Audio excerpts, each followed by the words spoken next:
Wellness vibes ਦੇਖਣ ਵਾਲੇ ਸਾਰੇ ਹੀ ਸਰੋਤਿਆਂ ਦਾ ਫਿਰ ਤੋਂ ਨਿੱਘਾ ਸਵਾਗਤ। ਵੈਲਨੈਸ ਵਾਈਬਸ ਦੇ ਇਸ ਐਪੀਸੋਡ ਵਿੱਚ ਅਸੀਂ ਬਹੁਤ ਹੀ ਇੰਟਰਸਟਿੰਗ ਫਿਰ ਤੋਂ ਗੱਲਬਾਤ ਦਾ ਇੱਕ ਵਿਸ਼ਾ ਲੈ ਕੇ ਆਏ ਹਾਂ। There are lots of ways with which we can heal and maintain our wellness in this lifetime. ਬਹੁਤ ਸਾਰੇ ਤਰੀਕੇ ਨੇ ਜਿਨ੍ਹਾਂ ਦੇ ਵਿੱਚ ਅਸੀਂ ਆਪਣੀ ਜ਼ਿੰਦਗੀ ਨੂੰ ਬੈਟਰ ਕਰ ਸਕਦੇ ਹਾਂ। ਕਈ ਹੁੰਦੀ ਹੈ ਹੀਲਿੰਗ ਮੋਡੈਲਿਟੀਜ਼ ਜਦੋਂ ਅਸੀਂ ਕਿਤੇ ਸਟਕ ਹੋ ਜਾਈਏ ਨਾ ਕਿ ਸਟ੍ਰੈਸਫੁਲ ਕੰਡੀਸ਼ਨਸ ਦੇ ਵਿੱਚ ਜਾਂ ਸਟ੍ਰੈਸਫੁਲ ਸਿਚੁਏਸ਼ਨਸ ਦੇ ਵਿੱਚ ਜਦੋਂ ਅਸੀਂ ਸਟਕ ਅਪ ਹੋ ਜਾਂਦੇ ਹਾਂ ਫਿਰ ਅਸੀਂ ਹਮੇਸ਼ਾ ਸੋਚਦੇ ਹਾਂ ਕੋਈ ਸਾਨੂੰ ਇੱਦਾਂ ਗਾਈਡ ਕਰਨ ਵਾਲਾ ਮਿਲ ਜਾਏ ਜਿਹਦੇ ਨਾਲ ਅਸੀਂ ਥੋੜ੍ਹੀ ਜਿਹੀ ਇਸ ਜਿਹੜੇ ਚੱਕਰ ਵਿੱਚ ਅਸੀਂ ਫਸੇ ਹੋਏ ਹਾਂ ਉਹਦੇ 'ਚੋਂ ਅਸੀਂ ਬਾਹਰ ਜਾ ਸਕੀਏ। ਸੋ ਹੀਲਿੰਗ ਮੋਡੈਲਿਟੀਜ਼ ਇੱਕ ਤਰਫ ਹੁੰਦੀ ਹੈ ਗਾਈਡੈਂਸ।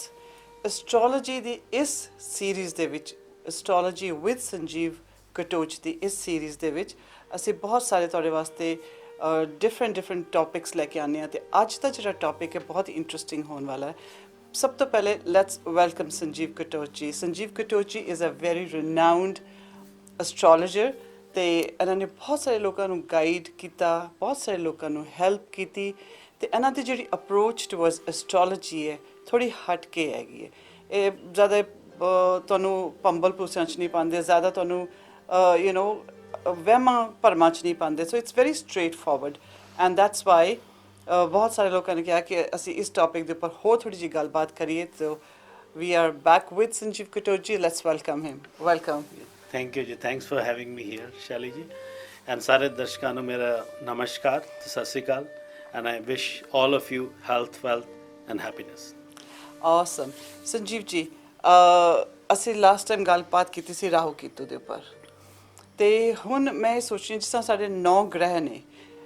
ਸਭ ਤੋਂ ਪਹਿਲੇ ਤਾਂ astrology is a tool, it's a very good tool. ਜੇ ਅਸੀਂ ਇਹਨੂੰ ਠੀਕ ਤਰੀਕੇ ਨਾਲ ਯੂਜ਼ ਕਰੀਏ ਅਤੇ I think and proper guide ਹੋਏ ਸਾਨੂੰ ਗਾਈਡ ਕਰਨ ਵਾਸਤੇ ਅਤੇ there is nothing like this. ਬਹੁਤ ਪੁਰਾਣੇ ਜ਼ਮਾਨਿਆਂ ਤੋਂ ਕਦੋਂ ਤੋਂ ਐਸਟ੍ਰੋਲੋਜੀ ਨੂੰ ਅਸੀਂ is a guiding tool use ਕੀਤਾ।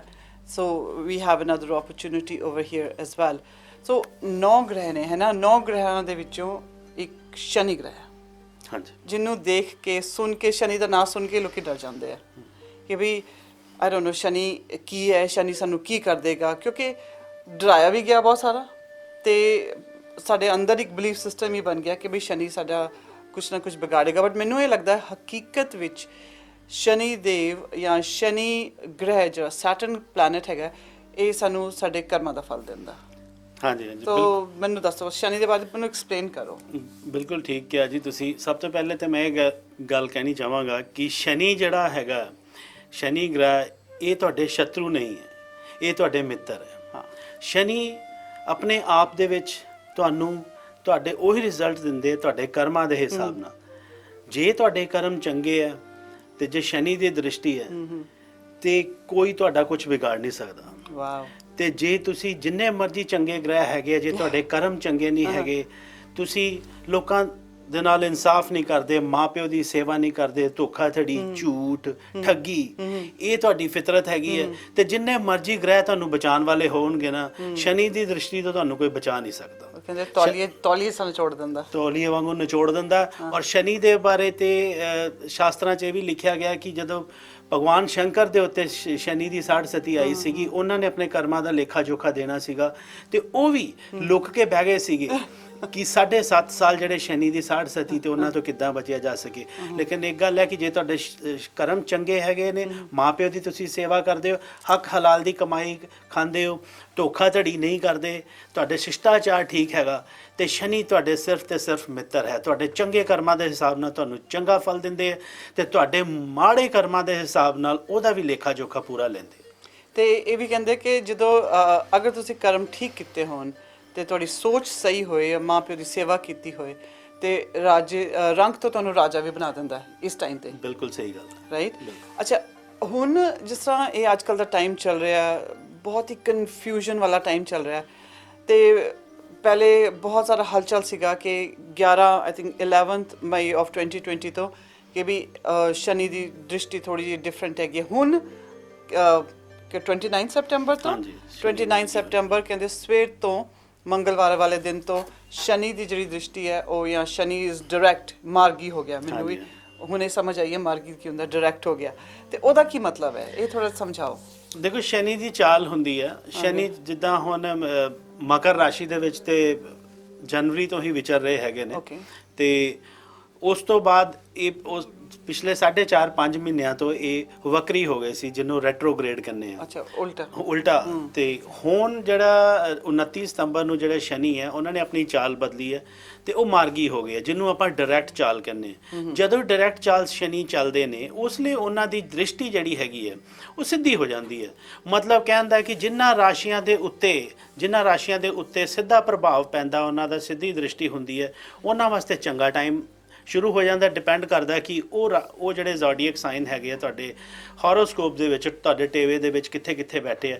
ਇਸੇ ਤਰ੍ਹਾਂ ਜਿਨ੍ਹਾਂ ਦੇ ਉੱਤੇ ਸਾੜ ਸਤੀ ਚੱਲਦੀ ਪਈ ਹੈ ਉਹਦੇ ਵਿੱਚ ਵੀ ਜਦੋਂ ਸ਼ਨੀ ਜਦੋਂ ਰੈਟਰੋਗ੍ਰੇਡ ਹੋਣਗੇ ਤੇ ਥੋੜਾ ਜ਼ਿਆਦਾ ਕਸ਼ਟ ਦਿੰਦੇ ਆ, ਤੇ ਜਦੋਂ ਉਹ ਸਿੱਧੇ ਹੋ ਜਾਂਦੇ ਆ, ਡਾਇਰੈਕਟ ਹੋ ਜਾਂਦੇ ਆ, ਤੇ ਉਹ ਵੀ ਜ਼ਿੰਦਗੀ ਨੂੰ ਤੁਹਾਨੂੰ ਚੰਗੇ ਫਲ ਦੇਣੇ ਸ਼ੁਰੂ ਕਰ ਦਿੰਦੇ ਆ, ਤੁਹਾਡੀ ਲਾਈਫ ਨੂੰ ਸੁਖਾਲੀ ਬਣਾ ਦਿੰਦੇ ਆ। ਸੋ ਮੈਂ ਇਸ ਚੀਜ਼ ਤੋਂ ਇਹ ਸਮਝ ਰਹੀ ਹਾਂ ਕਿ ਜੇ ਤੁਹਾਡੇ ਪਾਸ ਸਾੜ ਸਤੀ ਹੈ, ਠੀਕ ਹੈ, ਜਦੋਂ ਆਪਾਂ ਡਰ ਜਾਂਦੇ ਸਾੜ ਸਤੀ ਆ ਗਈ, ਪਤਾ ਨਹੀਂ ਕੀ ਹੋ ਗਿਆ, ਜੇ ਸਾੜ ਸਤੀ ਚੱਲ ਰਹੀ ਹੈ ਤੇ ਹੁਣ ਇਸ ਟਾਈਮ ਦੇ ਵਿੱਚ ਫਰੋਮ 29 ਸੈਪਟੈਂਬਰ ਔਨਵਰਡਸ ਅਗਰ ਸਾੜ ਸਤੀ ਚੱਲ ਵੀ ਰਹੀ ਹੈ ਤਾਂ ਵੀ ਸ਼ਨੀ ਦਾ ਜਿਹੜਾ ਇਫੈਕਟ ਆ ਉਹ ਪੋਜ਼ਿਟਿਵ ਹੋਣਾ। ਹਾਂਜੀ, ਉਹ ਇੱਦਾਂ ਹੈਗਾ। ਸਾੜ ਸਤੀ ਦੇ ਬਾਰੇ ਅਗਰ ਗੱਲ ਕਰੀਏ, ਸਾੜ ਸਤੀ ਇੱਦਾਂ ਹੈ ਕਿ ਇਹ ਬੜਾ ਚੈਲੰਜਿੰਗ ਟਾਈਮ ਹੁੰਦਾ ਹੈ, ਇੱਕ ਟੈਸਟਿੰਗ ਟਾਈਮ ਹੁੰਦਾ ਬੰਦੇ ਦੀ ਜ਼ਿੰਦਗੀ ਦੇ ਵਿੱਚ, ਜਦੋਂ ਕਿ ਸ਼ਨੀ ਤੁਹਾਨੂੰ ਮਤਲਬ ਕਿ ਤੁਹਾਨੂੰ ਅਸਲੀ ਚਿਹਰਾ ਤੁਹਾਡਾ ਦਿਖਾਉਂਦੇ ਆ, ਤੁਹਾਡੀ ਅਸਲੀ ਜਿਹੜੇ ਅੰਦਰ ਹੁਨਰ ਹੈਗਾ, ਜੋ ਤੁਸੀਂ ਹੈਗੇ ਹੋ ਉਹਦੀ ਪਹਿਚਾਨ। ਅਗਰ ਤੁਸੀਂ ਬਹੁਤ ਜ਼ਿਆਦਾ ਫਤੂਰ ਚ ਘੁੰਮਦੇ ਪਏ ਹੋ ਕਿ ਤੁਹਾਡਾ ਕੋਈ ਕੁਝ ਨਹੀਂ ਵਿਗਾੜ ਸਕਦਾ, ਤੇ ਇਹ ਇੱਕ ਟਾਈਮ ਹੁੰਦਾ ਕਿ ਸ਼ਨੀ ਤੁਹਾਨੂੰ ਫਰਸ਼ ਤੇ ਲਿਆ ਕੇ ਸੁੱਟ ਦਿੰਦਾ। ਅਗਰ ਤੁਸੀਂ ਸਾਰੀ ਹੋਪ ਛੱਡ ਚੁੱਕੇ ਹੋ, ਰੱਬ ਦੇ ਆਸਰੇ ਬੈਠੇ ਹੋ, ਇੱਕ ਟਾਈਮ ਦਾ ਇੰਤਜ਼ਾਰ ਕਰ ਰਹੇ ਹੋ, ਤੁਹਾਡੇ ਕਰਮ ਚੰਗੇ ਨੇ, ਤੇ ਇਹ ਇੱਕ ਟਾਈਮ ਇਹੋ ਜਿਹਾ ਹੁੰਦਾ ਜਦੋਂ ਸ਼ਨੀ ਤੁਹਾਨੂੰ ਫਰਸ਼ ਤੋਂ ਅਰਸ਼ ਤੇ ਲੈ ਕੇ ਚਲਾ ਜਾਂਦਾ। ਤੇ ਇਹ ਬੰਦੇ ਨੂੰ ਅਗਰ ਇਹ ਇਦਾਂ ਹੈ ਕਿ ਬੰਦਾ ਹਾਰਡ ਵਰਕ ਕਰਦਾ, ਰਿਜ਼ਲਟ ਨਹੀਂ ਮਿਲਦੇ, ਕਹਿੰਦੇ ਸ਼ਨੀ ਸਲੋ ਕਰ ਦਿੰਦਾ। ਜਿੱਦਾਂ ਕੁੰਦਨ ਹੁੰਦਾ ਨਾ, ਕੁੰਦਨ ਨੂੰ ਆਪਾਂ ਭੱਠੀ ਦੇ ਵਿੱਚ ਜਦੋਂ ਪਖਾਨੇ ਆ, ਉਹਨੂੰ ਜਦੋਂ ਫਰਨੈਸ ਦੇ ਵਿੱਚੋਂ ਕੱਢਦੇ ਆ, ਤੇ ਕੁੰਦਨ ਜਿਹੜਾ ਸੋਨਾ, ਨਿਖਰਿਆ ਹੋਇਆ ਸੋਨਾ ਬਣ ਕੇ ਨਿਕਲਦਾ। ਸੋ ਇਸ ਟਾਈਮ ਦੇ ਦੌਰਾਨ ਉਹ ਟੈਸਟਿੰਗ ਟਾਈਮ ਹੁੰਦਾ। Coming back to your question ਕਿ ਜਿਨ੍ਹਾਂ ਰਾਸ਼ੀਆਂ ਦੇ ਉੱਤੇ ਸਾੜ ਸਤੀ, ਜਿੱਦਾਂ ਹੁਣ 3 ਰਾਸ਼ੀਆਂ ਦੇ ਉੱਤੇ ਸਾੜ ਸਤੀ ਚੱਲਦੀ ਪਈ ਹੈ, ਧਨੂ, ਮਕਰ ਤੇ ਕੁੰਭ, ਸੈਜੀਟੇਰੀਅਸ, ਕੈਪਰੀਕੌਨ ਤੇ ਐਕੁਆਰੀਅਸ। ਹੁਣ ਇਹ ਰਾਸ਼ੀਆਂ ਦੇ ਉੱਤੇ ਜਿੱਦਾਂ ਹੁਣ ਸੈਜੀਟੇਰੀਅਸ ਦੀ ਗੱਲ ਕਰੀਏ, ਸੈਜੀਟੇਰੀਅਸ ਦੇ ਜਿਹੜੇ ਸੈਜੀਟੇਰੀਅਸ ਧਨੂ ਰਾਸ਼ੀ ਵਾਲੇ ਹੈਗੇ ਆ, ਪਿਛਲੇ 5 ਮਹੀਨਿਆਂ ਤੋਂ ਉਹਨਾਂ ਨੂੰ ਕਾਰੋਬਾਰ ਦੇ ਵਿੱਚ ਘਾਟਾ ਪੈਂਦਾ ਹੋਏਗਾ, ਜਿਹੜੇ ਪੈਸੇ ਦੀ ਕਿੱਲਤ ਹੋਏਗੀ, ਫੈਮਿਲੀ ਦੇ ਵਿੱਚ ਸਕੂਨ ਨਹੀਂ ਹੋਏਗਾ, ਬਹੁਤ ਜ਼ਿਆਦਾ ਜਿੱਦਾਂ ਤੁਹਾਡਾ ਪੈਸਾ ਕਿਤੇ ਫਸ ਗਿਆ ਹੋਏਗਾ, ਇਨਵੈਸਟਮੈਂਟਸ ਦੇ ਵਿੱਚੋਂ ਰਿਜ਼ਲਟਸ ਨਹੀਂ ਮਿਲਦੇ ਹੋਣਗੇ, ਉਸ ਕਰਕੇ ਘਰ ਦੇ ਵਿੱਚ ਟੈਨਸ਼ਨ ਹੋਏਗੀ। ਹੁਣ 29 ਸਤੰਬਰ ਦੇ ਵਿੱਚੋਂ ਇਸ ਫੀਲਡ ਦੇ ਵਿੱਚ ਤੁਹਾਨੂੰ ਸਕਸੈਸ ਮਿਲੇਗੀ, ਕਾਮਯਾਬੀ ਮਿਲੇਗੀ, ਤੁਹਾਡਾ ਚੰਗਾ ਟਾਈਮ ਹੋ ਰਿਹਾ। ਉਸੇ ਤਰ੍ਹਾਂ ਫॉर ਸੈਜੀਟੇਰੀਅਸ। ਇਸੇ ਤਰ੍ਹਾਂ ਮਕਰ, ਜਿਹੜੀ ਅਸੀਂ ਕਹੀਏ ਮਕਰ ਰਾਸ਼ੀ ਹੈਗੀ ਹੈ, ਮਕਰ ਰਾਸ਼ੀ ਦੇ ਵਿੱਚ ਸ਼ਨੀ ਦੀ ਆਪਣੀ ਰਾਸ਼ੀ ਹੈ। ਸ਼ਨੀ ਇਸ ਮਕਰ ਰਾਸ਼ੀ ਦੇ ਵਿੱਚ ਵਿਰਾਜਮਾਨ ਹੋਏ ਹੈਗੇ ਨੇ ਤੇ ਸਿੱਧੇ ਹੋਏ ਆ, ਮਾਰਗੀ ਹੋਏ ਆ। ਸੋ ਜਿਹੜੀ ਪਹਿਲੀ ਰਾਸ਼ੀ ਹੁੰਦੀ ਹੈ ਉਹ ਕੀ ਹੁੰਦੀ ਹੈ? ਉਹ ਦੇਖੋ ਤੁਹਾਡੀ ਆਪਣੀ ਸੋਲ, ਤੁਹਾਡੀ ਆਪਣੀ ਪਰਸਨੈਲਿਟੀ। ਸੋ ਜਿਨ੍ਹਾਂ ਲੋਕਾਂ ਨੂੰ ਮੈਂਟਲ ਡਿਪਰੈਸ਼ਨ ਦੀ ਪ੍ਰੋਬਲਮ ਹੋਈ ਹੋਏਗੀ, ਜਿਨ੍ਹਾਂ ਦਾ ਕੌਨਫੀਡੈਂਸ ਬੜਾ ਲੋ ਹੋਇਆ ਹੋਏਗਾ, ਰਿਸ਼ਤਿਆਂ ਦੇ ਵਿੱਚ, ਮੈਰਿਜ ਦੇ ਵਿੱਚ ਸਪੈਸ਼ਲੀ ਘਰ ਦੇ ਵਿੱਚ ਬੜੀ ਘੁਟਨ ਮਹਿਸੂਸ ਹੁੰਦੀ ਹੋਏਗੀ, ਉਹਨਾਂ ਵਾਸਤੇ ਵੀ ਇੰਪਰੂਵਮੈਂਟ ਹੈਗੀ ਹੈ। ਤੁਹਾਡੀ ਆਪਣੇ ਕੌਨਫੀਡੈਂਸ ਵਾਪਸ ਆਏਗਾ। ਜਿਹੜੇ ਤੁਸੀਂ ਡਿਪਰੈਸ਼ਨ ਦੀਆਂ ਦਵਾਈਆਂ ਖਾਂਦੇ ਸੀਗੇ, ਜਿਹਦੇ ਤੁਹਾਨੂੰ ਐਂਜ਼ਾਈਟੀ ਹੁੰਦੀ ਸੀਗੀ, ਉਹ ਸਾਰੀਆਂ ਚੀਜ਼ਾਂ ਤੋਂ ਤੁਹਾਨੂੰ ਕਲੈਰਿਟੀ ਮਿਲੇਗੀ।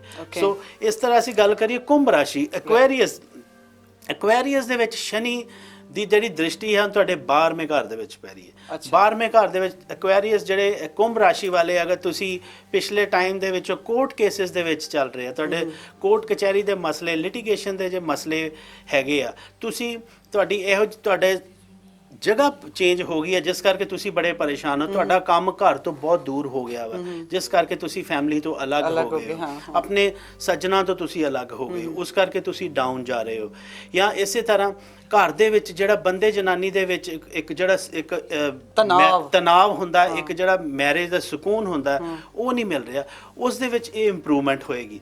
ਹੁਣ ਇਹ ਸਾੜ ਸਤੀ ਜਿਹੜੀ 3 ਰਾਸ਼ੀਆਂ ਦੇ ਉੱਤੇ ਚੱਲ ਰਹੀ ਹੈ, ਔਰ ਉਹਦੇ ਵਿੱਚ ਸ਼ਨੀ ਦੀ ਸਿੱਧੀ ਦ੍ਰਿਸ਼ਟੀ, ਸ਼ਨੀ ਮਾਰਗੀ ਹੋਏ ਹੈ, ਤੇ ਚੰਗੇ ਰਿਜ਼ਲਟਸ ਜਿਨ੍ਹਾਂ ਏਰੀਆ 'ਚ ਮੈਂ ਦੱਸਿਆ, ਚੰਗੇ ਰਿਜ਼ਲਟਸ ਤੁਹਾਨੂੰ ਮਿਲਣਗੇ। ਹੁਣ ਇਸੇ ਤਰ੍ਹਾਂ ਜਿੱਦਾਂ ਢਈਆ ਹੁੰਦਾ ਸ਼ਨੀ ਦਾ, right? ਜਿੱਥੇ 2.5 years 2.5 year, ਜਿੱਥੇ ਸ਼ਨੀ ਦੀ ਚੌਥੀ ਤੇ 8ਵੀਂ ਦ੍ਰਿਸ਼ਟੀ ਪੈਂਦੀ ਹੈ। ਹੁਣ ਢਈਏ ਦੀ ਗੱਲ ਕਰੀਏ ਤੇ ਮਿਥੁਨ ਤੇ ਤੁਲਾ ਰਾਸ਼ੀ ਦੇ ਵਿੱਚ, ਜੈਮਨਾਈ ਤੇ ਲੀਬਰਾ ਦੇ ਵਿੱਚ ਢਈਆ ਚੱਲ ਰਿਹਾ ਸੀਗਾ। ਉਹਨਾਂ ਦੇ ਵਿੱਚ ਵੀ ਉਹਦੇ ਵਿੱਚ ਵੀ ਉਹਨਾਂ ਦਾ ਟਾਈਮ ਇੰਪਰੂਵ ਹੋਏਗਾ। ਹੁਣ ਮਿਥੁਨ ਦੇ ਵਿੱਚ ਦੇਖੋ ਜਿਹੜੇ 8ਵਾਂ ਘਰ ਬਣਦਾ ਤੇ ਇਸ ਪਿਛਲੇ ਜਿੱਦਾਂ ਮਿਥੁਨ ਰਾਸ਼ੀ ਦੇ ਵਿੱਚ ਤੁਹਾਨੂੰ ਸਿਹਤ ਦੀ ਪ੍ਰੋਬਲਮ ਹੋ ਸਕਦੀ ਪਿਛਲੇ 5-6 ਮਹੀਨਿਆਂ ਤੋਂ, ਉਹ ਕਾਫੀ ਇੰਪਰੂਵ ਹੋਏਗੀ। ਜਿਹੜੇ ਤੁਹਾਡੇ ਹੱਡੀਆਂ ਦਾ, ਜੋੜਾਂ ਦਾ ਦਰਦ ਤੁਹਾਨੂੰ ਪਰੇਸ਼ਾਨ ਕਰ ਰਿਹਾ ਸੀ, ਕਿਉਂਕਿ ਸ਼ਨੀ ਜਿਹੜਾ ਆਰਥਰਾਈਟਸ ਹੱਡੀਆਂ ਦਾ ਇਹ ਦਿੰਦਾ ਹੈ। ਬਲੱਡ ਰਿਲੇਟਡ ਏਲਮੈਂਟ ਹੋਣਗੇ, ਜਿਹੜੇ ਤੁਹਾਡੇ ਖੂਨ ਦੇ ਨਾਲ ਰਿਲੇਟਡ ਤੁਹਾਨੂੰ ਬਿਮਾਰੀਆਂ, ਉਹਦੇ ਵਿੱਚ ਕਾਫੀ ਤੁਹਾਡੀ ਸਿਹਤ ਤੰਦਰੁਸਤ ਹੋਏਗੀ। ਜੇ ਤੁਲਾ ਰਾਸ਼ੀ ਦੀ ਗੱਲ ਕਰੀਏ ਤੇ ਤੁਲਾ ਦੇ ਵਿੱਚ ਸ਼ਨੀ ਦਾ ਚੌਥਾ ਭਾਵ ਬਣਦਾ ਪਿਆ। ਤੁਹਾਨੂੰ ਆਪਣੀ ਮਾਂ ਦੀ ਸਿਹਤ ਜਿਹੜੀ ਤੁਹਾਡੀ ਖਰਾਬ ਹੋਏਗੀ ਹੈ, ਮਾਂ ਵੱਲੋਂ ਤੁਹਾਨੂੰ ਉਹ ਤੁਹਾਡੇ ਮਾਂ ਦੇ ਨਾਲ ਜਿਹੜਾ ਤੁਹਾਡਾ ਰਿਸ਼ਤਾ ਹੈ ਸੁਖਾਲਾ ਹੋਏਗਾ। ਅੱਛਾ। ਇਸੇ ਤਰ੍ਹਾਂ ਤੁਸੀਂ ਰੀਅਲ ਏਸਟੇਟ ਦੇ ਵਿੱਚ ਕੋਈ ਇਨਵੈਸਟਮੈਂਟ ਕਰਨਾ ਚਾਹੁੰਦੇ ਹੋ, ਇਹ ਸਿਰਫ ਗੱਲ ਕਰ ਰਿਹਾ ਮੈਂ ਤੁਲਾ ਰਾਸ਼ੀ ਲੀਬਰਾ ਦੀ, ਤੇ ਰੀਅਲ ਏਸਟੇਟ ਦੇ ਵਿੱਚ ਕੋਈ ਇਨਵੈਸਟਮੈਂਟ ਕਰਨਾ ਚਾਹੁੰਦੇ ਹੋ, ਕੋਈ ਨਵਾਂ ਬਿਜ਼ਨਸ ਖੋਲ੍ਹਣਾ ਚਾਹੁੰਦੇ ਹੋ, ਉਹਦੇ ਵਿੱਚ ਤੁਹਾਨੂੰ ਬਹੁਤ ਤਰੱਕੀ ਮਿਲੇਗੀ। ਸੋ ਇਹ ਜਿਹੜੀਆਂ ਰਾਸ਼ੀਆਂ ਦੀ ਮੈਂ ਗੱਲ ਕੀਤੀ ਹੈ, ਇਸ ਤਰ੍ਹਾਂ ਜਿੱਦਾਂ ਹੁਣ ਸ਼ਨੀ ਦੀ ਚਾਲ ਬਦਲੀ ਹੈ ਤੇ ਇਹਨਾਂ ਉੱਤੇ ਜਿਹੜੀ ਚੈਲੰਜਸ ਆ ਰਹੇ ਸੀਗੇ ਪਿਛਲੇ ਟਾਈਮ ਤੋਂ, ਉਹ ਹੁਣ ਚੈਲੰਜਸ ਨਹੀਂ ਰਹਿਣਗੇ ਤੇ ਉਹ ਚੰਗਾ ਟਾਈਮ ਹੋ ਗਿਆ। ਮਤਲਬ ਕਿ ਤੁਹਾਡਾ ਜਿਹੜਾ ਔਖਾ ਟਾਈਮ ਸੀਗਾ, ਸਿਰਫ ਇਹਨਾਂ ਦੀ ਡਾਇਰੈਕਟ ਹੋਣ ਕਰਕੇ ਇਹ ਟਾਈਮ ਤੁਹਾਡਾ ਬਿਲਕੁਲ ਚੇਂਜ ਹੋ ਗਿਆ ਤੇ ਬੈਟਰ ਹੋ ਗਿਆ। ਹਾਂ, ਉਹਨਾਂ ਜਿੰਨਾ ਖੇਤਰਾਂ ਦੇ ਵਿੱਚ, ਜਿੰਨਾ ਪਾਸੇ, ਜਿੰਨਾ ਐਸਪੈਕਟਸ ਦੇ ਵਿੱਚ ਮੈਂ ਗੱਲ ਕੀਤੀ ਹੈ, ਉਹਨਾਂ ਵਿੱਚ ਜਿਹੜੀ ਤੁਹਾਨੂੰ ਚੈਲੰਜਸ ਮਿਲ ਰਹੇ ਸੀਗੇ ਉਹ ਬੈਟਰ ਹੋਏ ਨੇ। ਤੇ ਵਾਟ ਅਬਾਊਟ ਦੀ ਅਦਰਸ? ਬਾਕੀਆਂ ਅਦਰਸ ਦੇ ਵਿੱਚ ਹੁਣ ਦੇਖੋ ਸ਼ਨੀ ਦੇ, ਜਿੱਦਾਂ ਹੁਣ ਸ਼ਨੀ ਦਾ ਹੁਣ ਪਿਛਲੇ 23 ਸਤੰਬਰ ਤੋਂ ਰਾਹੂ ਕੇਤੂ ਨੇ ਵੀ ਆਪਣਾ ਘਰ ਚੇਂਜ ਕੀਤਾ ਸੀਗਾ, ਹੁਣ ਸ਼ਨੀ ਨੇ ਵੀ ਆਪਣੇ ਸਿੱਧੇ ਹੋ ਗਏ। ਸੋ ਜਿਹੜਾ ਸ਼ਨੀ ਦਾ ਰਾਹੂ ਦੇ ਨਾਲ ਨਵ ਪੰਚਮ ਯੋਗ ਬਣਦਾ ਪਿਆ, ਇਹ ਵੀ ਇੱਕ ਚੰਗਾ ਯੋਗ ਮੰਨਿਆ ਜਾਂਦਾ ਹੈ। ਅਗਲੀ ਜਿਹੜੀਆਂ ਹੋਰ ਰਾਸ਼ੀਆਂ ਹੈਗੀਆਂ, ਜਿੱਦਾਂ ਸ਼ਨੀ ਦੀ ਜਿਹੜੀ ਦ੍ਰਿਸ਼ਟੀ ਹੈਗੀ ਹੈ ਉਹ 3 ਪਾਸੇ ਪੈਂਦੀ ਹੈ, ਤੀਜਾ, 7ਵਾਂ ਤੇ 10ਵਾਂ ਘਰ। ਤੀਜਾ, 7ਵਾਂ ਤੇ 10ਵਾਂ ਜ਼ੋਡੀਐਕ ਸਾਈਨ। ਉਸ ਹਿਸਾਬ ਨਾਲ ਪਾਈਸਿਸ, ਕੈਂਸਰ ਤੇ ਤੁਲਾ ਦੇ ਉੱਤੇ ਇਹ ਸਿੱਧੀ ਦ੍ਰਿਸ਼ਟੀ ਪੈਂਦੀ ਹੈਗੀ ਹੈ। ਇਹਨਾਂ ਵਾਸਤੇ ਵੀ ਚੰਗਾ ਟਾਈਮ ਹੁਣ ਹੋਏਗਾ। ਜਿੱਦਾਂ ਹੁਣ ਪਾਈਸਿਸ ਦੀ ਅਗਰ ਅਸੀਂ ਗੱਲ ਕਰੀਏ, ਪਾਈਸਿਸ ਦੇ ਵਾਸਤੇ ਧਨ ਦਾ ਯੋਗ ਬਣਦਾ ਪਿਆ, ਜਿੱਦਾਂ ਯਕਦਮ ਲੋਟਰੀ ਵਿਨਿੰਗ ਦਾ, ਯਕਦਮ ਜਦੋਂ ਪੈਸਾ ਆਂਦਾ ਆ ਜਾਂ ਕਿਤੇ ਤੁਹਾਨੂੰ ਲੈਗੇਸੀ ਮਿਲਦੀ ਹੈ, ਉਹ ਪਾਈਸਿਸ ਦੇ ਲਈ ਉਹ ਯੋਗ ਬਣ ਰਿਹਾ। ਇਸੇ ਕਰਕੇ ਤੁਲਾ ਦੀ, ਆਪਣੀ ਕਰਕ ਦੀ ਗੱਲ ਕਰੀਏ, ਕੈਂਸਰ ਦੀ ਗੱਲ ਕਰੀਏ, ਕੈਂਸਰ ਦੇ ਵਿੱਚ ਇਹ ਯੋਗ ਜਿਹੜਾ ਸਿੱਧਾ ਤੇ ਸਿੱਧਾ 7ਵੇਂ ਘਰ ਦੇ ਵਿੱਚ ਬਣ ਰਿਹਾ, ਜਿਸ ਦੇ ਨਾਲ 7ਵਾਂ ਘਰ ਮੈਰਿਜ ਦਾ ਹੁੰਦਾ। ਤੁਹਾਡੀ ਮੈਰਿਜ ਤੋਂ ਜਿਹੜੀ ਤੁਹਾਨੂੰ ਹਾਰਮਨੀ ਮਿਲਦੀ ਹੈ, ਚਾਹੇ ਤੁਹਾਡੀ ਹਸਬੈਂਡ ਵਾਈਫ ਹੈਗੇ ਹੋ, ਪਾਰਟਨਰਸ ਹੈਗੇ ਹੋ, ਲਵਰ ਬਿਲਵਡ ਹੈਗੇ ਹੋ, ਜਿਹੜਾ ਤੁਹਾਨੂੰ ਪਿਆਰ ਦੇ ਵਿੱਚ ਜਿਹੜੀ ਕਸ਼ਮਕਸ਼ ਚੱਲ ਰਹੀ ਸੀਗੀ, ਜਿਹੜਾ ਪਿਆਰ ਦੇ ਵਿੱਚ ਜਾਂ ਘਰ ਗ੍ਰਸਤੀ ਦੇ ਵਿੱਚ ਸੁੱਖ ਦੀ ਕਮੀ ਸੀਗੀ, ਉਹਦੇ ਵਿੱਚ ਵਾਧਾ ਹੋਏਗਾ। ਲਵ ਮੈਟਰਸ ਦੇ ਵਿੱਚ, ਲਵ ਅਫੇਅਰਸ ਦੇ ਵਿੱਚ ਤੁਹਾਡਾ ਟਾਈਮ ਫੇਵਰੇਬਲ ਹੋਣ ਵਾਲਾ ਹੈ। ਹੁਣ ਦੇਖੋ ਗੱਲ ਅਸੀਂ ਕਰਦੇ ਪਏ ਹਾਂ 10ਵੀਂ, ਜਿੱਥੇ ਸ਼ਨੀ ਦੀ 10ਵੀਂ ਦ੍ਰਿਸ਼ਟੀ ਪੈਂਦੀ ਹੈ। ਤੁਲਾ ਦੇ ਬਾਰੇ ਮੈਂ ਪਹਿਲੇ ਵੀ ਗੱਲ ਕਰ ਚੁੱਕਿਆ, ਤਾਂ ਤੁਲਾ ਦੇ ਵਿੱਚ ਵੀ ਜਿੱਦਾਂ ਅਸੀਂ ਗੱਲ ਕਰੀਏ ਕਿ ਹੁਣ 10ਵੀਂ ਦ੍ਰਿਸ਼ਟੀ ਪੈਣ ਕਰਕੇ ਤੁਲਾ ਦੇ ਵਿੱਚ ਵੀ ਮਾਂ ਵੱਲੋਂ ਸਹਿਯੋਗ, ਅਗਰ ਤੁਸੀਂ ਕੋਈ ਵਹੀਕਲ ਬਾਈ ਕਰਨਾ ਚਾਹੁੰਦੇ ਹੋ, ਜਿਹੜੇ ਲੋਕੀ ਕਾਰ ਦੇ ਵਿੱਚ ਕੰਮ ਕਰਦੇ, ਕਾਰਾਂ ਦੇ ਵਿੱਚ, ਡੀਲਰਸ਼ਿਪ, ਆਟੋਮੋਬਾਈਲਸ ਦੇ ਵਿੱਚ ਕੰਮ ਕਰਦੇ, ਡੀਲਰਸ਼ਿਪ ਦੇ ਵਿੱਚ ਕੰਮ ਕਰਦੇ, ਸੇਲਸ ਦੇ ਵਿੱਚ ਕੰਮ ਕਰਦੇ, ਉਹਨਾਂ ਲਈ ਬੜਾ ਅੱਛਾ ਟਾਈਮ ਹੈ। ਇਸੇ ਤਰ੍ਹਾਂ ਤੁਸੀਂ ਜਿਹੜੇ ਰੀਅਲਟਰਸ ਹੈਗੇ ਆ, ਰੀਅਲਟਰ ਦੀ ਸੇਲਸ ਦੇ ਵਿੱਚ ਹੈਗੇ, ਮੋਰਗੇਜ, ਜਿਹੜੇ ਰੀਅਲ ਏਸਟੇਟ ਦੀ ਮੋਰਗੇਜ ਨਾਲ ਕੰਮ ਕਰਦੇ, ਉਹਨਾਂ ਵਾਸਤੇ ਜਿਹੜੇ ਲੀਬਰਾਜ਼ ਹੈਗੇ, ਅੱਛਾ ਟਾਈਮ ਹੈ। ਔਰ ਅੱਜ ਕਾ ਸੈਪਟੈਂਬਰ ਉਹਨਾਂ ਦਾ ਹੀ ਟਾਈਮ ਚੱਲ ਰਿਹਾ ਹੈ। ਹਾਂਜੀ, ਇਹ ਬਿਲਕੁਲ। ਔਰ ਇਹ ਟਾਈਮ ਦੇਖੋ ਆਉਣ ਵਾਲੇ ਤੁਹਾਡੇ 4 ਮਹੀਨਿਆਂ ਤੱਕ, 4-5 ਮਹੀਨਿਆਂ ਤੱਕ, ਜਦੋਂ ਤੱਕ ਸ਼ਨੀ ਦੀ 10ਵੀਂ ਦ੍ਰਿਸ਼ਟੀ ਪੈਂਦੀ ਪਈ ਹੈ, ਇਹ ਤੁਸੀਂ ਕਰਮ ਕਰੋਗੇ ਤੇ ਇਹਦਾ ਫਲ ਤੁਹਾਨੂੰ ਯਕਦਮ ਵਿੰਡਫਾਲ ਦੇ ਰੂਪ ਦੇ ਵਿੱਚ ਮਿਲੇਗਾ। 10ਵਾਂ ਘਰ ਜਿਹੜਾ ਕਰਮੇਸ਼, 11ਵਾਂ ਜਿਹੜਾ ਹੈ ਫਲੇਸ਼ ਦੇ ਵਿੱਚ ਕਹਿ ਲਓ ਸਡਨ ਮਨੀ ਗੇਨ, ਸਕਸੈਸ, ਉਹ ਚੀਜ਼ਾਂ ਦਾ ਯੋਗ। ਤੇ ਫਿਰ ਇਹ ਸਾਨੂੰ ਇਸ ਟਾਈਮ ਜੇ ਲੈਟਸ ਸੇ ਹੁਣ ਅਸੀਂ ਕੁਝ ਕਰ ਨਹੀਂ ਰਹੇ, ਸ਼ੁਡ ਵੀ ਡੂ ਸਮਥਿੰਗ, ਜਿਨ੍ਹਾਂ ਦੇ ਇਹ ਜਿਹੜੇ ਸਾਇੰਸ ਹੈਗੇ, ਕਿਉਂਕਿ ਕੁਝ ਸਾਇੰਸ ਹੈਗੇ ਜਿਨ੍ਹਾਂ ਦੇ ਉੱਪਰ ਕੋਈ ਇਫੈਕਟ ਨਹੀਂ ਹੈਗਾ ਜਾਂ ਨਿਊਟਰਲ ਹੈ, ਕੀ ਹਿਸਾਬ ਦਾ ਉਹਨਾਂ ਦਾ ਸਾਈਨਾਂ ਦਾ? ਜਿੱਦਾਂ ਹੁਣ ਜਿੱਦਾਂ ਸੈਜੀਟੇਰੀਅਸ ਦੀ ਗੱਲ ਕਰੀਏ, ਸੈਜੀਟੇਰੀਅਸ ਦੇ ਵਿੱਚ, ਸੈਜੀਟੇਰੀਅਸ ਦੀ ਗੱਲ ਕਰ ਰਹੀ, ਲੀਓ ਦੀ ਗੱਲ ਕਰੀਏ, ਲੀਓ ਦੇ ਵਿੱਚ 6ਵੇਂ ਤੇ 7ਵੇਂ ਘਰ ਦੀ ਯੁਕਤੀ ਬਣਦੀ ਪਈ ਹੈ, ਜਿਹੜੀ ਸ਼ਨੀ ਦੀ ਯੁਕਤੀ 6ਵੇਂ ਤੇ 7ਵੇਂ ਘਰ ਦੀ। ਅਗੇਨ ਤੁਹਾਡੇ ਦੁਸ਼ਮਣਾਂ ਦੇ ਉੱਤੇ ਤੁਸੀਂ ਵਿਜੇ ਪ੍ਰਾਪਤ ਕਰੋਗੇ, ਘਰ ਗ੍ਰਸਤੀ ਦਾ ਸੁੱਖ ਤੁਹਾਡੇ ਲਈ ਹੈਗਾ। ਵਰਗੋ ਦੇ ਵਿੱਚ ਜਿਹੜੀ ਸ਼ਨੀ ਦੀ ਯੁਕਤੀ ਹੈ ਉਹ 5ਵੇਂ ਤੇ 6ਵੇਂ ਘਰ ਦੇ ਵਿੱਚ ਬਣ ਰਹੀ। 5ਵਾਂ ਘਰ ਸੰਤਾਨ ਦਾ ਹੁੰਦਾ, ਸਪੈਕੂਲੇਸ਼ਨ ਦਾ ਹੁੰਦਾ, ਤੁਸੀਂ ਸ਼ੇਅਰ ਮਾਰਕੀਟ ਦੇ ਵਿੱਚ ਡੀਲ ਕਰਦੇ ਹੋ, ਟ੍ਰੇਡ ਕਰਦੇ ਹੋ, ਇਨਵੈਸਟਮੈਂਟ ਕਰਦੇ ਹੋ, ਤੁਹਾਡਾ ਜਿਹੜਾ ਵਰਗੋਜ਼ ਲਈ ਅੱਛਾ ਟਾਈਮ ਹੈਗਾ। ਔਰ ਤੁਹਾਡੀ ਸਿਹਤ ਦਾ ਸਿਤਾਰਾ ਅੱਛਾ ਹੋਏਗਾ। ਜਿਹੜੇ ਤੁਹਾਨੂੰ ਲੋਕੀ ਪਰੇਸ਼ਾਨ ਕਰ ਰਹੇ ਸੀਗੇ, ਤੁਹਾਡਾ ਪੈਸਾ ਜਿਨ੍ਹਾਂ ਨੇ ਮਾਰ ਲਿਆ ਸੀਗਾ, ਜਾਂ ਜਿਹੜੇ ਤੁਹਾਨੂੰ ਕਿਸੇ ਨਾ ਕਿਸੇ ਰੂਪ ਦੇ ਵਿੱਚ ਮੈਂਟਲ ਸਟ੍ਰੈਸ ਦਿੰਦੇ ਸੀਗੇ, ਉਹ ਤੁਹਾਡੇ ਲਈ ਫੇਵਰੇਬਲ ਟਾਈਮ ਹੁਣ ਆ ਰਿਹਾ ਹੈਗਾ। ਸਕੋਰਪੀਓ ਦਾ ਜਿਹੜਾ ਸਿਤਾਰਾ ਹੈਗਾ, ਸਕੋਰਪੀਓ ਦਾ ਤੀਜੇ ਥਾਂ ਦੇ ਉੱਤੇ ਸ਼ਨੀ ਦੀ ਯੁਕਤੀ ਬਣਦੀ ਪਈ ਹੈ, ਤੀਜੇ ਘਰ ਦੇ ਵਿੱਚ। ਤੀਜਾ ਘਰ ਹੁੰਦਾ ਪਰਾਕਰਮ ਦਾ, ਤੀਜਾ ਘਰ ਹੁੰਦਾ ਸਿਬਲਿੰਗਸ ਦਾ। ਤੁਹਾਨੂੰ ਆਪਣੇ ਭੈਣ ਭਰਾਵਾਂ ਦੇ ਕੋਲੋਂ ਸਪੋਰਟ ਮਿਲੇਗੀ। ਜਿਹੜੇ ਕੰਮ ਨੂੰ ਤੁਸੀਂ ਡਰਦੇ ਪਏ ਸੀ, ਕਰੀਏ ਨਾ ਕਰੀਏ, ਸ਼ਸ਼ੋ ਪੰਜੇ ਦੇ ਵਿੱਚ ਪਏ ਹੋਏ ਸੀਗੇ ਕਿ ਇਹ ਕੰਮ ਕਰਨਾ ਚਾਹੀਦਾ ਕਿ ਨਹੀਂ ਕਰਨਾ ਚਾਹੀਦਾ, ਉਹਦੇ ਵਿੱਚ ਤੁਹਾਨੂੰ ਇੱਦਾਂ ਦੀ ਕਰੇਜ ਮਿਲੇਗੀ। ਕੋਈ ਇਹੋ ਜਿਹਾ ਬੰਦਾ, ਕੋਈ ਇਹੋ ਜਿਹਾ ਇਨਸਾਨ ਤੁਹਾਡੀ ਜ਼ਿੰਦਗੀ ਦੇ ਵਿੱਚ ਆਏਗਾ ਜਿਹੜਾ ਤੁਹਾਨੂੰ ਪੁਸ਼ ਕਰੇਗਾ, ਮੋਟੀਵੇਟ ਕਰੇਗਾ, who will stand by you to do the task। ਇਸੇ ਤਰ੍ਹਾਂ ਅਸੀਂ ਗੱਲ ਕਰੀਏ ਏਰੀਜ਼ ਦੀ ਗੱਲ ਕਰੀਏ। ਏਰੀਜ਼ ਦਾ ਜਿਹੜਾ ਇਹ ਹੈਗਾ 10ਵੇਂ ਘਰ ਦੇ ਵਿੱਚ। ਅਗੇਨ ਏਰੀਜ਼, ਜੇ ਤੁਹਾਨੂੰ ਜੌਬ ਦੇ ਵਿੱਚ ਪਿਛਲੇ ਟਾਈਮ ਤੋਂ ਪ੍ਰੋਬਲਮਸ ਚੱਲ ਰਹੀਆਂ, ਤੁਹਾਡਾ ਬਿਜ਼ਨਸ ਨਹੀਂ ਚੱਲ ਰਿਹਾ, ਤੁਹਾਡੇ ਪਾਰਟਨਰ ਨੇ ਤੁਹਾਡਾ ਪੈਸਾ ਮਾਰ ਲਿਆ, ਹੁਣ ਜਿਹੜਾ ਟਾਈਮ ਹੈਗਾ ਏਰੀਜ਼ ਵਾਸਤੇ ਇਹ ਬੜਾ ਹੀ ਵਧੀਆ ਹੈਗਾ। ਔਰ ਏਰੀਜ਼ ਦੀ ਮੈਂ ਗੱਲ ਕਰਾਂ ਤਾਂ ਏਰੀਜ਼ ਦੇ ਉੱਤੇ ਸਿੱਧਾ trade and business. So business and trade ਦੇ ਵਿੱਚ ਤੁਹਾਨੂੰ ਬਹੁਤ ਸਕਸੈਸ ਮਿਲੇਗੀ। ਇਹ ਜਿਹੜਾ ਟਾਈਮ ਚੱਲ ਰਿਹਾ, ਬਸ ਇੰਨਾ ਕਰਨਾ, ਤੁਸੀਂ ਆਪਣੇ ਕਰਮ ਅੱਛੇ ਰੱਖਣੇ ਆ। ਜਿਹੜੀ ਕਮਾਈ ਹੈਗੀ ਹੈ ਉਹਦਾ 10 ਬੰਦ ਕੱਢਣਾ, ਸੇਵਾ ਭਾਵ ਲਈ। ਮਾਂ ਪਿਓ ਦੀ ਸੇਵਾ ਕਰੋ, ਲੇਬਰ ਦਾ ਪੈਸਾ ਕਦੀ ਨਾ ਮਾਰੋ। ਕਿਸੇ ਨਾਲ ਝੂਠ ਜੇ ਬੋਲਣਾ ਪਏ, ਬੜੀ ਹੱਦ ਹੈ ਤਾਂ ਹੀ ਬੋਲੋ, ਉਂਝ ਨਾ ਬੋਲੋ। ਸ਼ਰਾਬ ਦਾ ਸੇਵਨ ਕਰਦੇ ਹੋ, ਘੱਟ ਕਰ ਦਿਓ, ਘੱਟੋ ਘੱਟ ਸ਼ਨੀਵਾਰ ਨੂੰ ਸ਼ਰਾਬ ਨਾ ਪੀਓ। ਸਭ ਤੋਂ ਵੱਡੀ ਗੱਲ ਹੈ ਨਾ, ਸਭ ਤੋਂ ਵੱਡੀ ਗੱਲ ਹੈ। ਤੇ ਕਾਲੇ ਕੱਪੜੇ ਪਾਓ ਸ਼ਨੀਵਾਰ ਨੂੰ। ਕੁਝ ਰਾਸ਼ੀਆਂ ਦੇ ਲਈ ਨਹੀਂ ਹੈਗੇ, ਲੇਕਿਨ ਏਰੀਜ਼ ਦੀ ਮੈਂ ਗੱਲ ਕਰਾਂ ਤੇ ਕਾਲੇ ਕੱਪੜੇ ਸ਼ਨੀਵਾਰ ਨੂੰ ਪਾਓ, ਉਹ ਤੁਹਾਡੇ ਲਈ ਚੰਗੇ ਰਹਿਣਗੇ। ਸੋ ਇਹ ਲਗਭਗ ਮੈਂ ਸਾਰੀਆਂ ਰਾਸ਼ੀਆਂ ਦੇ ਬਾਰੇ ਜਿਹੜੇ ਸ਼ਨੀ ਕਰ ਲਿੱਤਾ। ਸੋ ਦੈਟ ਮੀਨਸ ਜੋ ਮੈਨੂੰ ਸਮਝ ਆ ਰਿਹਾ ਕਿ ਹਰ ਇੱਕ ਰਾਸ਼ੀ ਦੇ ਵਿੱਚ ਕੋਈ ਨਾ ਕੋਈ ਪੋਜ਼ਿਟਿਵ ਇਫੈਕਟ ਆ ਹੀ ਰਿਹਾ। ਹਾਂਜੀ, ਕਈਆਂ ਦੇ ਵਿੱਚ ਜ਼ਿਆਦਾ ਹੈ ਤੇ ਬਾਕੀਆਂ ਦੇ ਵਿੱਚ ਜਿੱਥੇ ਵੀ ਥੋੜੀ ਪ੍ਰੋਬਲਮ ਸੀ, that problem is going and ਅੱਛਾ। So I think next 142 days 142 days ਵਾਸਤੇ make the most of it. ਤੇ ਆ ਜਿਹੜਾ ਅਗਲਾ ਟਾਈਮ ਆ ਰਿਹਾ ਹੈ, ਕਿੰਨੇ ਕੁ ਮਹੀਨੇ ਹੋ ਗਏ 142 ਡੇਜ਼? 4.5 ਮੰਥਸ। 4.5 ਮਹੀਨਿਆਂ ਦੇ ਵਿੱਚ ਜੇ ਤੁਸੀਂ ਆਪਣੇ ਆਪ ਨੂੰ ਵਧਾਉਣਾ ਚਾਹੁੰਦੇ ਹੋ ਅੱਗੇ, ਫਾਈਨੈਂਸ਼ਲੀ, ਇਨ ਰਿਲੇਸ਼ਨਸ਼ਿਪ ਜਾਂ health wise, so I think this is a very very good time, ਤੁਸੀਂ ਕਰ ਸਕਦੇ ਹੋ। ਅੱਗੇ ਜਾ ਕੇ ਆਪਾਂ ਗੱਲ ਕਰੀਏ ਕਿ ਬਹੁਤ ਸਾਰੇ ਲੋਕ ਨੇ ਇਸ ਵਕਤ ਮੈਂਟਲ ਸਟ੍ਰੈਸ ਤੋਂ ਨਿਕਲ ਰਹੇ ਨੇ। And I think mental stress ਵੀ ਸ਼ਨੀ ਕਰਕੇ ਹੋ ਜਾਂਦਾ ਹੈ, ਨਰਵਸ ਸਿਸਟਮ ਦੇ ਉੱਪਰ ਉਹ ਇਫੈਕਟ ਕਰਦਾ।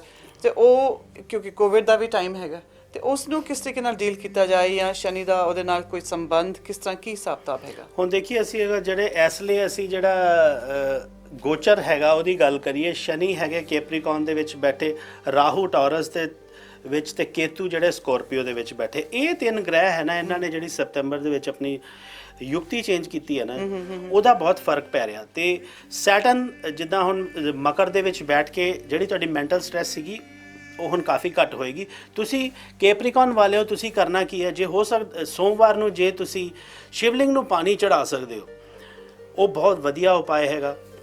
ਓਮ ਨਮः ਸ਼ਿਵਾਏ ਦਾ ਜਾਪ ਕਰੋ। ਜਿਹੜੇ ਸ਼ਨੀ ਹੈਗੇ ਸ਼ਿਵ ਭਗਤ ਹੈਗੇ ਆ, ਓਮ ਨਮः ਸ਼ਿਵਾਏ ਦਾ ਜਾਪ ਬਹੁਤ ਹੀ ਤੁਹਾਡੇ ਲਈ ਲਾਭਦਾਇਕ ਸਿੱਧ ਹੋਏਗਾ। ਸ਼ਨੀ ਦੀ ਇੱਕ ਮਾਲਾ ਕਰੋ, ਸਵੇਰੇ ਸ਼ਾਮ 108 ਵਾਰੀ ਸ਼ਨੀ ਦਾ ਜਿਹੜਾ ਬੀਜ ਮੰਤਰ ਹੈ ਉਹਦਾ ਉਚਾਰਨ ਕਰੋ। ਓਮ ਪ੍ਰਾਮ ਪ੍ਰੀਮ ਪ੍ਰਾਮ ਸਹਿ ਸ਼ਨਿਸ਼ਚਰਾਏ ਨਮः, ਜਾਂ ਓਮ ਸ਼ਮ ਸ਼ਨਿਸ਼ਚਰਾਏ ਨਮः, ਜਿਹੜਾ ਤੁਹਾਨੂੰ ਸੌਖਾ ਲੱਗਦਾ ਉਹਦਾ 108 ਵਾਰੀ ਸਵੇਰੇ ਸ਼ਾਮ ਮਾਲਾ ਕਰੋ। ਬੇਸਿਕਲੀ ਤੇ ਇਹ ਹੁੰਦਾ ਕਿ ਅਸੀਂ ਵੀ ਆਰ ਲੁਕਿੰਗ ਇੰਟਰਨਲ, ਅਸੀਂ ਆਪਣੇ ਆਪ ਨੂੰ ਅੰਦਰ ਦੇਖ ਰਹੇ ਹਾਂ ਔਰ ਆਪਣੇ ਆਪ ਨਾਲ ਜ਼ਿਆਦਾ ਜੁੜ ਰਹੇ ਹਾਂ, ਤਾਂ ਕਿ ਅਸੀਂ ਇੱਧਰ ਉੱਧਰ ਨਾ ਭਟਕੀਏ, ਡਿਸਟਰੈਕਟ ਨਾ ਹੋਈਏ ਤੇ ਗਲਤ ਕੰਮ ਨਾ ਕਰੀਏ। ਬਿਲਕੁਲ ਜੀ, ਇੱਦਾਂ ਹੈ ਕਿ ਸਮਝਣ ਦੀ ਗੱਲ ਹੈਗੀ ਹੈ। ਅਸੀਂ ਜਾਣਦੇ ਹੋਏ ਨਾ ਜਾਣਦੇ ਹੋਏ ਅਣਜਾਣੇ ਦੇ ਵਿੱਚ ਕਈ ਤਰ੍ਹਾਂ ਦੇ ਕਰਮ ਕਰ ਦਿੰਦੇ ਹਾਂ। ਸਾਡੇ ਦਿਮਾਗ ਦੇ ਵਿੱਚ ਇਹ ਕਦੀ ਨਹੀਂ ਹੋਣਾ ਚਾਹੀਦਾ ਕਿ ਜਿਹੜਾ ਸਾਡਾ ਲੇਖਾ ਜੋਖਾ ਹੈਗਾ ਉਹ ਅਨਨੋਟਿਸ ਜਾ ਰਿਹਾ। ਇੱਕ ਵੀ ਅਸੀਂ ਕਰਮ ਕਰਦੇ ਹਾਂ ਉਹਦਾ ਲੇਖਾ ਜੋਖਾ ਬੰਦ ਆਇਆ। ਇੱਥੋਂ ਤੱਕ ਵੀ ਕਿਹਾ ਗਿਆ ਹੈਗਾ ਕਿ ਜੇ ਇੱਕ ਖੇਤ ਦੇ ਵਿੱਚੋਂ ਇੱਕ ਦਾਣਾ ਉੱਠ ਕੇ ਦੂਜੇ ਖੇਤ ਦੇ ਵਿੱਚ ਪੈ ਜਾਂਦਾ ਨਾ, ਉਹਦਾ ਵੀ ਕਰਮ ਬਣਦਾ। ਸੋ ਇਸ ਕਰਕੇ ਅਸੀਂ ਆਪਣਾ ਜਿਹੜਾ ਕਰਮ ਹੈਗਾ ਉਹਨੂੰ ਹਮੇਸ਼ਾ ਧਿਆਨ ਦੇ ਵਿੱਚ, ਅੱਛਾ ਸਮਾਂ ਚੱਲ ਰਿਹਾ, ਪਲੈਨਟ ਸਪੋਰਟਿਵ ਹੈਗੇ ਆ, ਇਹ ਪਲੈਨਟਸ ਦਾ ਕੰਮ ਹੀ ਇਹੀ ਹੁੰਦਾ ਕਿ ਇੱਕ ਟਾਈਮ ਤੇ ਅਗਰ ਸਪੋਰਟਿਵ ਹੈ ਉਹ ਟਾਈਮ ਚੇਂਜ ਹੁੰਦਾ, ਟਾਈਮ ਦੀ ਅਸੈਂਸ ਹੈਗੀ ਹੈ, ਟਾਈਮ ਚੇਂਜ ਹੁੰਦਾ। ਲੇਕਿਨ ਜਿਹੜੇ ਕਰਮ ਹੈਗੇ ਆ ਤੁਹਾਡੇ, ਜਿਹੜੇ ਕਰਮ ਹੈਗੇ ਆ, ਰੱਬ ਦੇ ਵੱਲ ਧਿਆਨ ਹੈਗਾ, ਮੈਡੀਟੇਸ਼ਨ, ਜਿਹੜੀ ਤੁਹਾਡੀ ਸੱਚੀ ਨਿਸ਼ਠਾ ਹੈਗੀ ਆ, ਉਹ ਤੁਹਾਡੇ ਨਾਲ ਹਮੇਸ਼ਾ ਚੱਲਦੀ ਹੈ। ਔਰ ਦੇਖੋ ਸ਼ਨੀ ਦਾ ਤੇ ਕੰਮ ਹੀ ਇਹੀ ਹੈ, ਇਨਸਾਫ ਦਾ ਦੇਵਤਾ ਹੈਗਾ ਸ਼ਨੀ, ਇਨਸਾਫ ਦਾ ਪਲੈਨਟ ਹੈਗਾ, ਨਿਆਇਧੀਸ਼। ਇਹਨੇ ਜੋ ਹੁਕਮ ਕਰਨਾ ਅੱਗੇ ਪਲੈਨਟਸ ਨੇ ਉਸੇ ਤਰ੍ਹਾਂ ਹੀ ਕੰਮ ਕਰਨਾ। ਇਹ ਇਸੇ ਕਰਕੇ ਕਿਹਾ ਗਿਆ ਜੇ ਸ਼ਨੀ ਮਾਰੇ ਤੇ ਕੋਈ ਬਚਾ ਨਹੀਂ ਸਕਦਾ, ਤੇ ਜੇ ਸ਼ਨੀ ਬਚਾਏ ਤੇ ਕੋਈ ਮਾਰ ਨਹੀਂ ਸਕਦਾ। ਸਭ ਤੋਂ ਵੱਡੀ ਗੱਲ ਹੈ, ਦੇਖੋ ਅਸੀਂ ਕਦੀ ਸੋਚਨੇ ਆ ਕਿ ਇਹ ਸ਼ਨੀ, ਰਾਹੂ, ਕੇਤੂ, ਇਹ ਸਾਰੇ ਪਲੈਨਟਸ, ਜੁਪੀਟਰ, ਮਾਰਸ, ਵੀਨਸ ਦਾ ਇਹ ਕੀ ਹੈ, ਅਸੀਂ ਲੋਕ ਇੱਥੇ ਧਰਤੀ ਤੇ ਹੈਗੇ ਆ, ਉਹ ਪਲੈਨਟਸ ਨੇ, but this is our solar system, ਹੈ ਨਾ। ਵਾਟ ਲਾਈਜ਼ ਆਊਟਸਾਈਡ ਲਾਈਜ਼ ਵਿਦਿਨ। ਬਿਲਕੁਲ, ਜਿੰਨਾ ਯੂਨੀਵਰਸ ਬਾਹਰ ਹੈ ਉਹਨਾਂ ਯੂਨੀਵਰਸ ਸਾਡੇ ਅੰਦਰ ਵੀ ਹੈਗਾ। ਤੇ ਜੇ ਟੈਂਪਰੇਚਰ ਦਾ ਥੋੜਾ ਜਿਹਾ ਵੀ ਫਰਕ ਪਵੇ ਤੇ ਸਮੁੰਦਰ ਦੇ ਵਿੱਚ ਮੱਛਲੀਆਂ ਮਰ ਕੇ ਬਾਹਰ ਆ ਜਾਂਦੀਆਂ, ਰਾਈਟ। ਤੇ ਇਸੇ ਤਰੀਕੇ ਨਾਲ ਜਦੋਂ ਸੋਲਰ ਸਿਸਟਮ ਦੇ ਵਿੱਚ ਪਲੈਨਟਸ ਦੀ ਜਿਹੜੀ ਵੀ ਗ੍ਰੈਵਿਟੇਸ਼ਨ ਹੈ ਜਾਂ ਰੋਟੇਸ਼ਨ ਹੈ ਜਾਂ ਜੋ ਵੀ ਕਿੰਨਾ ਕੁਝ ਹੋ ਰਿਹਾ ਹੈ, ਸਾਰਾ ਕੁਝ ਤਾਂ ਸਾਨੂੰ ਸਮਝ ਨਹੀਂ ਹੈ ਇਸ ਵਕਤ, ਪਰ ਜਿੰਨਾ ਸਾਨੂੰ ਸਾਇੰਟੀਫਿਕਲੀ ਵੀ ਸਮਝ ਹੈ ਤੇ ਜਾਂ ਆਪਣੇ ਸਕ੍ਰਿਪਚਰਸ ਦੇ ਥਰੂ ਸਮਝ ਹੈਗੀ ਹੈ, ਉਹਨੂੰ ਅਸੀਂ ਅਗਰ as a guiding tool use ਕਰੀਏ ਤੇ ਆਈ ਥਿੰਕ ਅਸੀਂ ਬਹੁਤ ਜ਼ਿਆਦਾ ਇਸ ਚੀਜ਼ ਦਾ ਫਾਇਦਾ ਚੁੱਕ ਸਕਨੇ ਆ। ਅੱਛਾ, ਕਿੰਨੇ ਸਾਰੇ ਕੁਐਸਚਨਸ ਇਹਨਾਂ ਚੀਜ਼ਾਂ ਤੋਂ ਉੱਠਦੇ ਨੇ। ਹੁਣ ਜਿਸ ਤਰ੍ਹਾਂ ਸ਼ਨੀ ਦੀ ਆਪਾਂ ਗੱਲ ਕੀਤੀ ਕਿ ਵੀ ਜੇ ਤੁਸੀਂ ਆਪਣੇ ਵਿਚਾਰ ਠੀਕ ਰੱਖੋ, ਇੰਟੈਂਸ਼ਨਸ ਠੀਕ ਰੱਖੋ ਤੇ ਤੁਹਾਨੂੰ ਫਲ, ਲੇਕਿਨ ਜੇ ਪਹਿਲੇ ਦੇ ਕਰਮ ਖਰਾਬ ਕੀਤੇ ਹੋਣ ਜਾਂ ਪਹਿਲੇ ਤਾਂ ਗੜਬੜ ਕੀਤੀ ਹੋਏ, ਫਿਰ ਉਹਦਾ ਸਾਨੂੰ ਕੀ? ਇੱਦਾਂ ਹੁੰਦਾ, ਦੇਖੋ ਕਰਮ ਦੋ ਤਰ੍ਹਾਂ ਦੇ ਹੁੰਦੇ। ਇੱਕ ਤੇ ਹੁੰਦੇ ਸੰਚਿਤ ਕਰਮ, ਜਿਹੜੇ ਕਿ ਤੁਹਾਡੇ ਪਿਛਲੇ ਜਨਮ ਦੇ ਕਰਮ ਹੈਗੇ, ਜਿਹੜੇ ਤੁਹਾਡਾ ਬੱਚਾ ਪੈਦਾ ਹੁੰਦਾ ਜਿਹਦੇ ਸੰਚਿਤ ਮੀਨਸ ਇਕੱਠੇ ਕੀਤੇ ਹੋਏ, ਜਿਹੜੇ ਰੈਜ਼ੀਡੂਅਲ ਕਰਮਾਂ ਹੈਗੇ ਨਾ, ਉਹਦੇ ਬੇਸ ਤੇ ਬੱਚੇ ਨੂੰ ਕਿਸੇ ਸਥਾਨ ਦੇ ਵਿੱਚ, ਕਿਸੇ ਸਮੇਂ ਦੇ ਵਿੱਚ, ਕਿਸੇ ਮਾਪਿਓ ਦੇ ਘਰ, ਕਿਸੇ ਕੰਟਰੀ ਦੇ ਵਿੱਚ ਜਨਮ ਮਿਲਦਾ, ਉਹ ਚੰਗਾ ਮਾੜਾ। ਉਸ ਤੋਂ ਬਾਅਦ ਜਿਹੜੇ ਉਹਦੀ ਜਦੋਂ ਲਾਈਫ ਸ਼ੁਰੂ ਹੁੰਦੀ ਹੈ, ਉਹਦੇ ਜਿਹੜੇ ਕੰਟੀਨਿਊਸ ਕਰਮਾਂ ਹੈਗੇ ਆ, ਉਹ ਉਹਦੇ ਫਿਊਚਰ ਨੂੰ ਉਹ ਵੀ ਨਾਲ ਸ਼ੇਪ ਅਪ ਕਰਦੇ ਆ। ਤੇ ਜੇ ਸੰਚਿਤ ਕਰਮ ਜ਼ਿਆਦਾ ਮਾੜੇ ਹੋਣਗੇ ਤੇ ਤੁਹਾਨੂੰ ਆਫ ਕੋਰਸ ਕਿ ਲਾਈਫ ਦੇ ਵਿੱਚ ਪ੍ਰੋਬਲਮ। ਅਸੀਂ ਕਹਿੰਦੇ ਆ ਨਾ, ਦੇਖੋ ਜੀ ਇਹ ਬੰਦਾ ਤੇ ਦੁਨੀਆ ਦਾ ਇਹਨੇ ਕੋਈ ਕਰਮ ਛੱਡਿਆ ਨਹੀਂ, ਪਰ ਇਹਦੀ ਲਾਈਫ ਤੇ ਬੜੀ ਸੁਖਾਲੀ ਹੈ, ਉਹਦੇ ਸੰਚਿਤ ਕਰਮ ਤੋਂ ਕੁਝ ਚੰਗਾ ਹੋ ਕੇ ਆ ਰਿਹਾ। ਲੇਕਿਨ ਜਿਹੜੀ ਧਿਆਨ ਰੱਖਣ ਵਾਲੀ ਗੱਲ ਹੈ ਕਿ ਜਿਹੜੇ ਕਰਮ ਉਹ ਹੋਣ ਕਰ ਰਿਹਾ, ਉਹਦਾ ਉਹਨੇ ਜਦੋਂ ਨਿਬੇੜਾ ਦੇਣਾ ਆ, ਉਹ ਫਿਰ ਉਹੀ ਚੀਜ਼ ਹੋ ਜਾਣੀ। ਅਸੀਂ ਦੂਜੇ ਪਾਸੇ ਕਹਿੰਦੇ ਆ ਜੀ ਤੇ ਬਹੁਤ ਚੰਗਾ ਬੰਦਾ ਹੈ, ਧਰਮਾਤਮਾ ਹੈਗਾ, ਇਹਨੇ ਕਦੀ ਕਿਸੇ ਦਾ ਬੁਰਾ, ਹੁੰਦੇ ਵੀ ਬਹੁਤ ਚੰਗੇ ਲੋਕੀ ਹੈ, ਤੇ ਉਹਨੂੰ ਇਹ ਕਿਉਂ ਭੁਗਤਣਾ ਪੈ ਰਿਹਾ? ਇਹ ਸਾਰੇ ਸੰਚਿਤ ਕਰਮਾਂ ਚੋਂ ਹੀ ਆਉਂਦੇ। ਸੋ ਇਸ ਕਰਕੇ ਸੰਚਿਤ ਕਰਮਾਂ ਦੇ ਉੱਤੇ ਸਾਡਾ ਇੰਨਾ ਕੰਟਰੋਲ ਨਹੀਂ ਹੈਗਾ। ਸੰਚਿਤ ਕਰਮਾਂ ਦਾ ਜਿਹੜਾ ਪਹਾੜਾ ਹੈਗਾ, ਉਹਨੂੰ ਅਸੀਂ ਸਿੱਧਾ ਕਰਨ ਦੇ ਲਈ ਐਸਟ੍ਰੋਲੋਜੀ ਦਾ ਸਹਾਰਾ ਲੈਂਦੇ ਹਾਂ। ਔਰ ਜਿੱਦਾਂ ਥੈਰੇਪੀਜ਼ ਆਪਾਂ ਕਰਦੇ ਹਾਂ, ਜੈਮ ਸਟੋਨਸ ਦੀ, ਯੰਤਰ ਦੀ, ਮੰਤਰ, ਪੂਜਾ ਪਾਠ, ਇਹ ਸਾਰੇ ਐਸਟ੍ਰੋਲੋਜੀ ਸਾਨੂੰ ਆਫਰ ਕਰਦੀ ਹੈ। ਉਹ ਤੇ ਚਲੋ ਸੰਚਿਤ ਕਰਮਾਂ ਦੇ ਅਸੀਂ ਸਟੇਟਨ ਅਪ ਕਰਨ ਦੀ, ਉਹਦਾ ਮਾੜਾ ਇਫੈਕਟ ਘੱਟ ਕਰਨ ਦੇ ਲਈ। ਲੇਕਿਨ ਜਿਹੜਾ ਤੁਹਾਡੇ ਆਪਣੇ ਕਰਮ ਇਸ ਵੇਲੇ ਚੱਲ ਰਹੇ ਹੈਗੇ, ਉਹ ਬਹੁਤ ਮੈਟਰ ਕਰਦੇ ਹੈ।